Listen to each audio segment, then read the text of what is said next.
Hi out there in CNC land. I thought I would do this video to explain very quickly why I stopped using the Superglue method and came up with a new method which I think works better and more consistently than the Superglue method for holding down parts where you need to cut out the interior.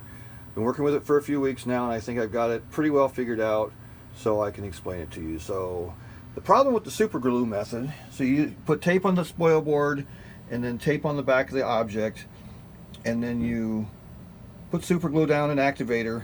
But if you notice this spot right here, even with my really nice spoil board right here, this super glue never even touched. And this super glue never touched. Other super glue in other areas did successfully hold down, but this part of the piece was not held down because I didn't get any good contact. It didn't glue. So this is my new method. I don't think anybody else is doing this, but I am using spray glue, like this Elmers Craft Bond. Now I'm using the permanent spray adhesive, multi-purpose. It says temporary or permanent bond. What I'm doing right now is I'm doing acrylic, which has a protective coating on both sides. So I just spray one side, the back side of the protective coating, put the tape down on the spoil board, and then put it down. I spray the entire surface, so I know it's going to have glue touching the entire surface of the piece, the interior piece that I want to cut out. These are two successful ones I just did this one and this one.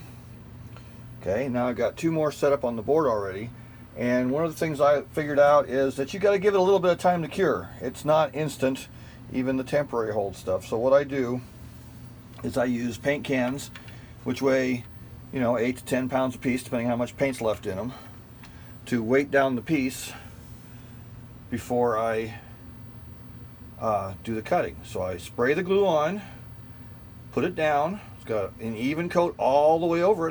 So I know that wherever the part cuts, it's going to keep holding. I do use that one piece back there as kind of a clamp to help any vertical, but I don't always even think I need to use clamps. I do anyway, just in case. That's what the holes in the tape are there. But I weight it down, and you can see that after the fact that getting the piece up is not too hard. Something of a challenge, but everything held nicely and then comes right up. And then here's the piece I actually just cut. And getting it up, I keep up. Metal spatula thing around, and I just get under the edge and pry gently up. And you can see that held really nicely, and up it comes. And the protective plastic on this one is still on the back side, and I will peel that off. I'm actually going to do edge-lit LEDs with this and etch on both sides, and I have a jig cut for that.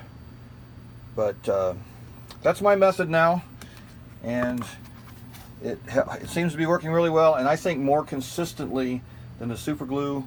I just use the Elmers Blind.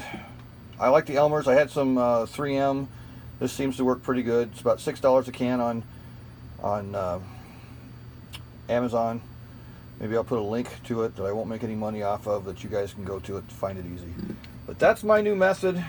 If it helps you, and if you're having problems with the super glue method, not holding parts, I cut a lot of parts that are long and narrow like this, that I'll cut 30 out of a sheet, and I need to make sure that every single inch of that's being held down, because I had been losing a lot of parts to popping up and coming off from the super glue method. Have a good day. Subscribe to the channel. Every once in a while I come up with a new idea and share it, but we're building slowly, and I'm not an expert by any stretch of the imagination, but I learn things and then I share them. Thanks a lot. Bye.